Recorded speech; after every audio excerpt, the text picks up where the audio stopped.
Master fine. Good day, everyone. My name is Abraham Yoham. I'm here to present the role and responsibility of a registered nurse in recent changes. First of all, let's look at the definition of nursing. According to the World Health Organization, nursing encompasses autonomous and collaborative care of individuals of all ages, family groups, and communities, sick or well, and in all settings. It includes the promotion of health and the prevention of illness and the care of ill, disabled, and dying people. Who is a registered nurse? A registered nurse is a nurse that possesses an accepted nursing qualifications, being in excellent health and being in a good moral characters in order to be listed on the Nursing and Midwifery Council registry. To guarantee high quality health care and to advance public safety, the NMC establishes criteria for education, trainings, and conduct and performance. Because the NMC uphold the healthcare industry standards and see to it that registered nurses maintain their expertise. The roles and responsibilities of the registered nurse in recent changes. Nursing personnel have witnessed significant changes in their jobs and responsibilities. The nursing profession has undergone significant changes in terms of uniform pays, employment demands, the duties of nursing, including differences in those positions for men and women, the technological employed in litigations and documentations, and holistic care. In a wide range of employment settings, including those in the nursing home, hospitals, home cares, travel nursing, schools, and more, nurses are becoming more well liked and in demand. Nurses were viewed as little more than doctors' aid in the past, but today, nurses can work as independent healthcare providers. Roles and responsibilities of the registered nurse continue. Nurses are capable and intelligent and frequently have a better understanding of the big pictures than the doctor they collaborate with because they spend more time with the patients. Nursing has changed not just on the surface, but also in terms of the nurse background work, including how they are educated, what policies and practices are covered, how they are organized, and how they treat patients. The role of nursing and midwifery councils in relation to nursing practice. All nurses and midwives in the United Kingdom are subject to regulations by the Nursing and Midwifery Council under the Nursing and Midwifery Order passed by the Parliament in 2001. The purpose is to keep a register of nurses, midwives, health visitors through setting and monitoring standards of education, practice, and behaviors, and managing complaints concerning misconduct and unfitness to practice of individuals on the register. According to the release X, NMC was established by the British Parliament 2003. All postgraduate nurses must meet the NMC eligibility requirements in order to take the competency test and be placed on the NMC register. Applicant must register and pay to take the test once the eligibility has been verified. Since April 2006, it has been the duties of registered nurses to verify their fitness to practice every 3 years by renewing their registrations to ensure their place on the register. Applicants must also meet the high standards, which include 450 practice hours, 35 hours of CPD, 5 years of practice-related feedback, 5 written reflective accounts, reflective discussions with the NMC registrar, the health and character declarations, suitable professional indemnities and insurance arrangements, and confirmation that all requirement has been met. NMC 2019.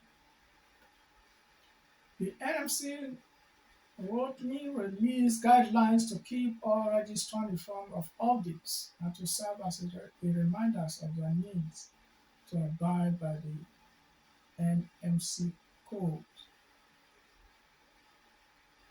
The professional standard that licensed nurses, midwives, and nursing associates they must uphold to all that are outlined in the code.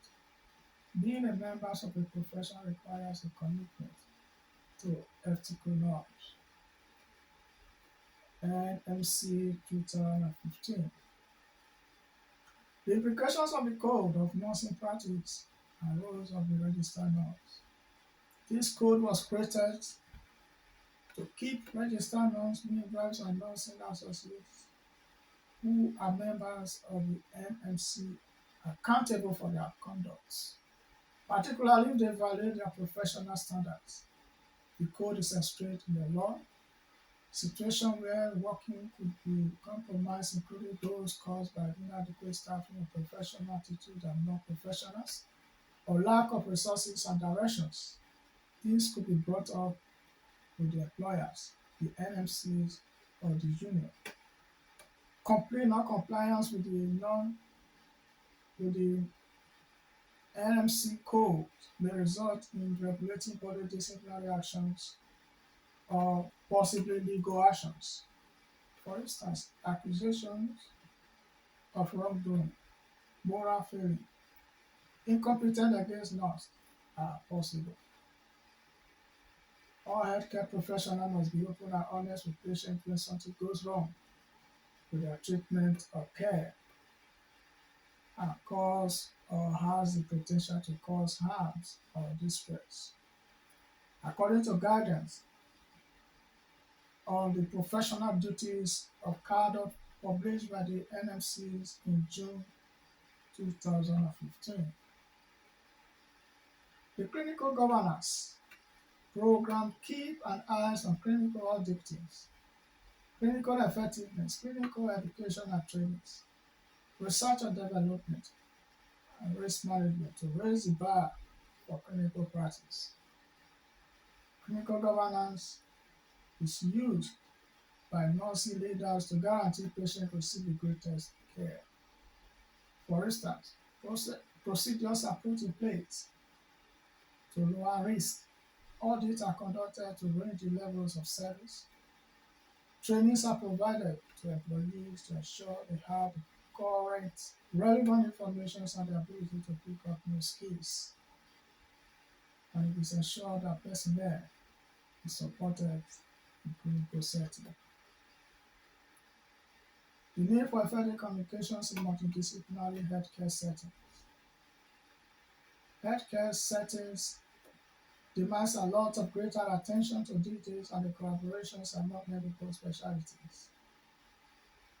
All staff members must be at their best in terms of their ability to communicate clearly, as without this, the team will not function effectively together or may not satisfy the patient's need. To share strategies in which each team member operates within their areas of expertise or specialty is the first step to effective communications and teamwork in a diverse team. The NMC Code 2015 emphasizes communication skills frequently because it is the most important skill for nurses to have. Registered nurses must speak, listen, and respond while defending the rights and needs of each patient individually. This includes speaking in a way that can be understood, adapting to the patient's and their family linguistic needs, and most importantly, always remain culturally aware. A person informed and clear consent must be obtained, recorded, and they should be notified on how the information should be used.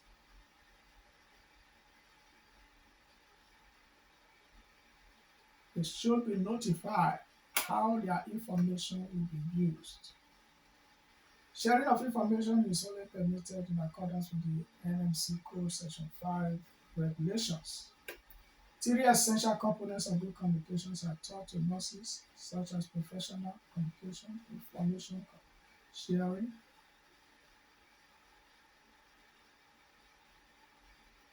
and handing over. In addition, nurses must take into account both verbal and non-verbal communication techniques, such as body language, voice intonations, and facial expressions. Both patient cares and interaction with families and other staff members depend on these effective communications.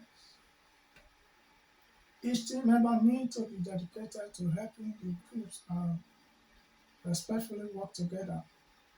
A shared objective and a predetermined structures for reviewing progress should exist through effective communication.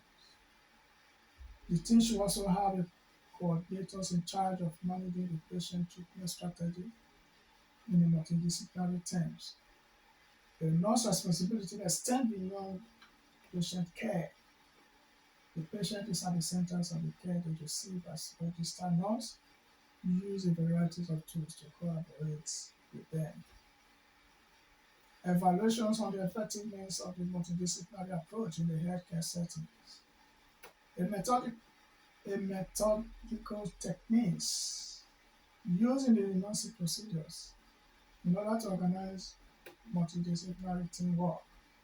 Nurses now proceed through a series of connected steps, including data gatherings and evaluations, nursing diagnosis utilizing clinical judgments, planning using nursing interventions, the execution and approvals of the care plans, and ongoing assessments. These procedures, which are based on nurse-led hierarchies of requirements, enable nurses to evaluate patients holistically, taking into account their physical, psychological, spiritual, and social needs. These enhance the standards of clinical practice. Reference and bibliography. Thank you and God bless.